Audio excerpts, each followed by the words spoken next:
दोस्तों एक 18 साल का लड़का रात को खाना पीना खाता है और इसके बाद अपने कजन यानी चचेरे भाई के साथ छत पे सोने के लिए चलाता है।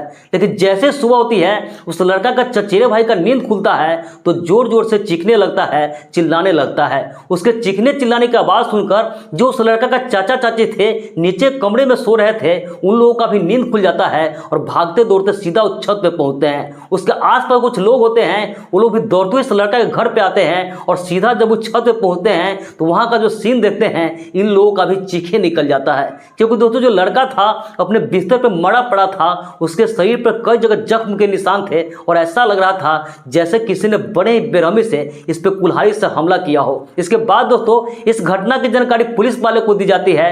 पुलिस वाले घटनास्थल पर पहुंचते हैं और सबसे पहले लाश को पोस्टमार्टम के लिए भेजकर ये जानने का कोशिश करते हैं कि आखिर ऐसा कौन कर सकता है। वो कई तरीकों से जांच पड़ताल करते हैं, कई लोगों से पूछताछ करते हैं, लेकिन धीरे धीरे कई दिनों का वक्त गुजर जाता है लेकिन पुलिस वाले को पता नहीं चला था कि आखिर ऐसा कौन कर सकता है। लेकिन 10 से 15 दिन बाद आखिरकार पुलिस वालों को कैसी क्लू मिलती है जिसके आधार पर जब वो जांच पड़ताल शुरू करते हैं फिर जो सच्चाई का पता चलता है उसे जानकर हर कोई हैरान रह जाता है। नमस्कार, प्रणाम, मैं सर्वेश राज। कहानी शुरू करूं इससे पहले आपसे एक छोटी सी गुजारिश है, प्लीज वीडियो को लाइक कर दीजिए, साथ ही साथ चैनल को भी सब्सक्राइब कर लीजिए ताकि मेरा हौसला बढ़ता रहे। तो दोस्तों आज आपको जिस घटना की कहानी सुनाने जा रहा हूं दरअसल घटना है मध्य प्रदेश का एक जिला है खरगोन और इसी जिला में एक थाना लगता है बलबारा। दोस्तों बलबारा थाने के अंतर्गत ही एक गांव है और उसी गांव में एक लड़का रहा करता था जिसका उम्र 18 साल था और उसका नाम प्रीतम था। दोस्तों जो प्रीतम था उसके माता पिता मुंबई में रहते थे और मुंबई में ही रहकर किसी कंपनी में काम किया करते थे। प्रीतम का चाचा था वो भी मुंबई में ही रहते थे लेकिन वो कहीं और रहते थे और किसी और कंपनी में काम करते थे। इधर जो प्रीतम था वो अपने चाची और उसके चाची का एक बेटी थी जिसकी उम्र 16 साल थी और उसके चाची का एक बेटा था जिसका उम्र 12 साल था। उन लोगों के साथ गांव में ही रहता था और गांव में रहकर पढ़ाई लिखाई किया करता था। इधर जो प्रीतम की चाची थी वो घर का काम काज किया करती थी और थोड़ी बहुत गांव का जो खेती बाड़ी था उसका भी काम कर लिया करती थी। इसी तरीके से सबका जिंदगी चल रहा था, किसी चीज की कोई कमी नहीं थी। लेकिन दोस्तों जो प्रीतम था उसके माता पिता प्रीतम का एक फोन दे रखा था ताकि समय समय पर अपने बेटे से बातचीत करते रहे, उसका हाल खबर लेते रहे। लेकिन दोस्तों जो प्रीतम था उस फोन में अपने दोस्तों के साथ मिलकर गंदी गंदी वीडियो देखने लगते हैं और धीरे धीरे वीडियो देखते देखते उसे इसकी लत लग जाती है।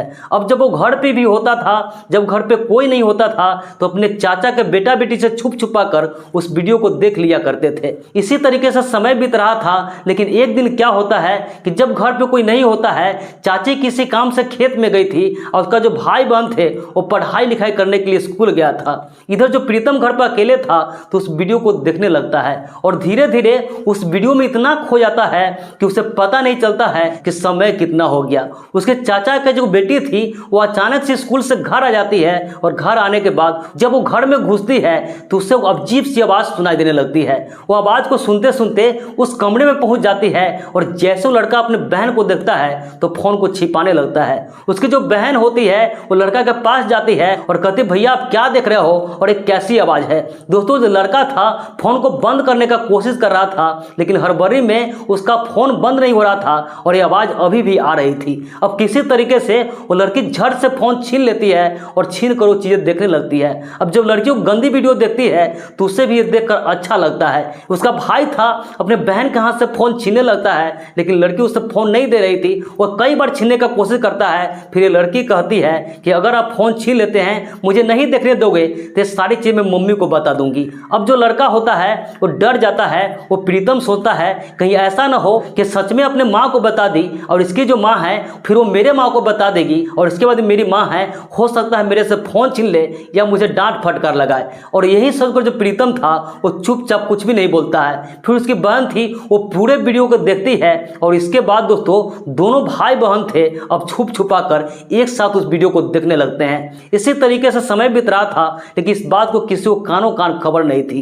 लेकिन एक दिन क्या होता है कि दोनों भाई बहन जब उस वीडियो को देख रहे होते हैं तो देखते देखते इस कदर उसमें खो जाते हैं, इस कदर उसमें डूब जाते हैं कि सारे रिश्ते की मर्यादा को पार करते हुए दोनों एक दूसरे के साथ संबंध बना लेते हैं। और एक बार जब ऐसा होता है तो दोनों में थमने का नाम नहीं लेता है। जब भी उसे मौका मिलता था दोनों भाई बहन उस गंदा कृत्य को कर लिया करते थे। समय इसी तरह तरह बीत रहा था। लेकिन मई 2024 में क्या होता है, उस लड़का का चाचा थे यानी जो लड़की के पिताजी थे वो मुंबई से छुट्टी लेकर अपने घर आ गया था।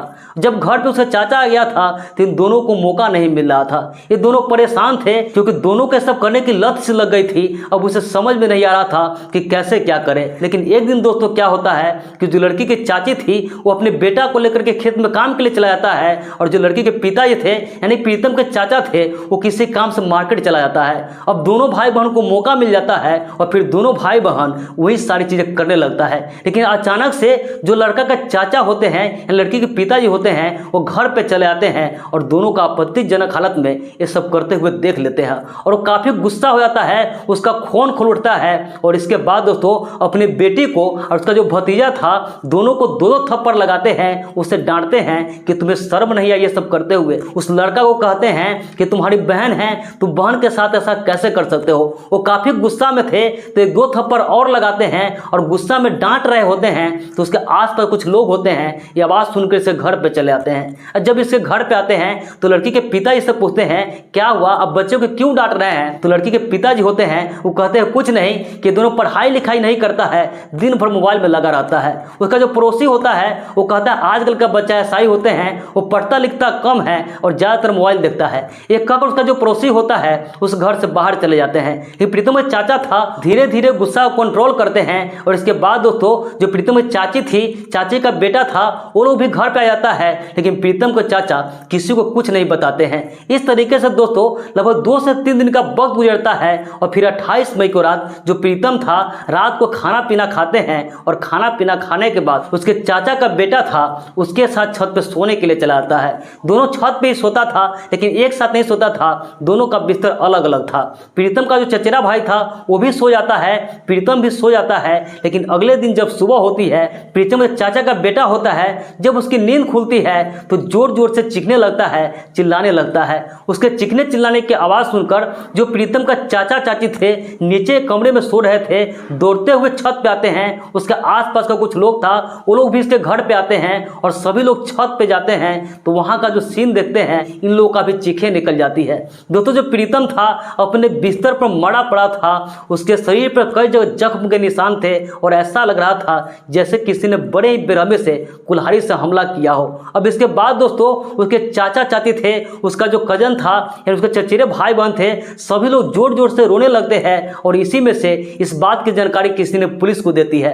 अब पुलिस वाले होते हैं सीधा वो घटनास्थल पहुंचते हैं और उस घटनास्थल को बड़े ही बारीकी से जांच पड़ताल करते हैं। पुलिस वाले पूछते हैं कि लड़का के माता पिता कहाँ हैं, तो चाचा चाची कहते हैं जिसके माता पिता मुंबई में हैं, ये मेरे साथ गाँव में रहता है। पूछता आप लोग कौन है, तो कहता है कि मैं इनका चाचा चाची हूँ। इसके बाद वो पुलिस वाले पूछते हैं आपके भतीजे के साथ ऐसा कौन कर सकता है, क्या आपको किसी से दुश्मनी थी या किसी पे शक है। तो चाचा चाची कहते हैं कि हम लोग किसी से कोई दुश्मनी नहीं था, अब मुझे खुद नहीं पता चल रहा है कि ऐसा कौन कर सकता है। अब जो पुलिस वाले होते हैं इस लाश को कब्जे में लेकर के सबसे पहले पोस्टमार्टम के लिए भेज देते हैं और इस पूरे मामला के छानबीन करने लगते हैं। वो पता लगाने लगते हैं कि आखिर ऐसा कौन कर सकता है। और फिर दोस्तों वो इसकी जानकारी लड़का का जो माता पिता होते हैं उससे मुंबई फोन करके देते हैं और वो लोग भी जैसे इस बात को सुनते हैं वहां से आनंद फानंद में रोते हुए ट्रेन पकड़ लेते हैं। इधर जो पुलिस वाले होते हैं आसपास के लोगों से पूछताछ करते हैं तो पता चलता है कि प्रीतम जो छत पर सोया हुआ था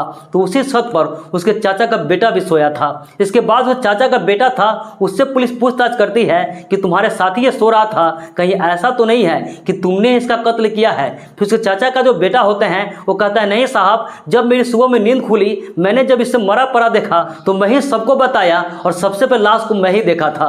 इसके बाद दोस्तों जो पुलिस वाले होते हैं कहते हैं ऐसा कैसे हो सकता है कि तुम दोनों छत पर सो रहा था, एक का कत्ल हो जाएगा और तुम्हें कुछ पता नहीं चलेगा। पुलिस वाले को उसके चाचा का बेटा पर शक होता है और उसे गिरफ्तार कर थाने में लेकर आते हैं, उसे सख्ती से पूछताछ करते हैं, उससे पिटाई लगाते हैं। लेकिन फिर भी जो प्रीतम के चाचा का बेटा था वो टूटता नहीं है, वो कुछ भी बताने के लिए तैयार नहीं होता है। फिर जो पुलिस वाले होते हैं उन्हें लगता है कितना पिटाई लगाए हैं फिर भी ये कुछ नहीं बोल रहा है, हो सकता है निर्दोष होगा, इससे कुछ पता नहीं होगा। इसके बाद दोस्तों उस लड़का को छोड़ दिया जाता है, वो लड़का अपने घर चला जाता है और इस तरीके से पुलिस वाले सोचते हैं कि इसका कॉल डिटेल्स खंगाला जाए। फिर इसका कॉल डिटेल्स भी चेक किया जाता है लेकिन इससे भी कुछ भी पता नहीं चलता है। अब जो पुलिस वाले होते हैं लड़के के माता पिता आ जाते हैं, उन लोगों से भी पूछताछ करते हैं लेकिन वहां वहाँ से भी कुछ खास जानकारी नहीं मिलती है। इस तरीके से दोस्तों लगभग 10 से 15 दिन का वक्त गुजर जाता है, लेकिन पुलिस वालों को कुछ भी नहीं पता चल रहा था कि आखिर ऐसा कौन कर सकता है। और 10 से 15 दिन बाद पुलिस वालों को पता चलता है कि जो प्रीतम का चाचा था वो पूरे परिवार के साथ मुंबई चला गया। अब पुलिस वालों को समझ में नहीं आ रहा था कि पहले जो प्रीतम का चाचा था वो मुंबई में अकेले रहता था, फिर पूरे परिवार को लेकर क्यों चला गया। और पुलिस वालों को शक होता है और फिर जानने का कोशिश करता है कि जो प्रीतम था उसको अपने चाचा चाची से कैसा रिश्ता था। और फिर जब पता लगाने का कोशिश करता है तो पता चलता है कि जो प्रीतम था उसके चाचा चाची से बहुत ही लगाव हुआ करता था, दोनों में बहुत ही अच्छा रिश्ता था। अब पुलिस वाले फिर से गांव के कुछ लोगों से, आस पड़ोस लोगों से पूछताछ करते हैं तो पता चलता है घटना से कुछ दिन पहले ही प्रीतम का चाचा थे, प्रीतम को और उसकी चचेरी बहन है दोनों को डांट रहे थे। पुलिस वाले को कुछ लोग ये भी बताता है कि जो प्रीतम था और प्रीतम की चचेरी बहन थी, ये दोनों में काफी नजदीकियां बढ़ चुका था। अब पुलिस वाले के 2-3 ऐसा क्लू मिलता है। इसके बाद मध्य प्रदेश पुलिस होते हैं, एक टीम बनाते हैं, वो टीम मुंबई जाता है और मुंबई जाने के बाद उसके चाचा को हिरासत में लेकर मध्य प्रदेश आता है। और जब उसके चाचा से पूछताछ करते हैं तो पहले तो इधर उधर की बातें कर रहा था, लेकिन सारी चीजों पर जब सख्ती दिखाते हैं, अपने तरीके से पूछताछ करते हैं तो प्रीतम का चाचा था वो टूट जाता है और वो सारी जुर्म कबूल कर लेता है। वो कहता है कि हाँ मैंने ही अपने भतीजे का कत्ल किया था। और जब पुलिस वाले उससे कत्ल का वजह पूछते हैं तो कहता है कि मेरे बेटी के साथ इस तरीके से संबंध बना रहा था और मैंने दोनों को जब देख लिया तो मेरा खून खौल उठा और फिर एक प्लान बनाया और प्लान के मुताबिक उस रात जब खाना पीना खाने के बाद छत पर सोने चला गया तो मुझे पता था कि मेरा जो बेटा है उसका किसी लड़की से अफेयर चल रहा था, तो मैं इंतजार कर रहा था। और जब मेरा बेटा छत पर से चला गया तो मैं छत पे गया और इस सारे घटना का अंजाम दिया, उसे मौत के घाट उतार दिया। इसके बाद जो पुलिस वाले होते हैं उस लड़का को, चाचा को सलाखों के पीछे भेज देते हैं। लेकिन दोस्तों इस पूरे घटना पर आपकी क्या राय है, आप क्या सोचते हैं, कमेंट करके जरूर बताइएगा। बाकी इस पूरे घटनाक्रम सुनाने का उद्देश्य किसी की भावनाओं को आहत करना नहीं था, किसी का भी दिल दुखाना नहीं था, बस समाज में ऐसी घटनाओं से केवल आपको जागरूक करना था, सतर्क करना था। तो मिलते हैं ऐसी किसी नेक्स्ट वीडियो में, जब तक के लिए जय हिंद, वंदे मातरम।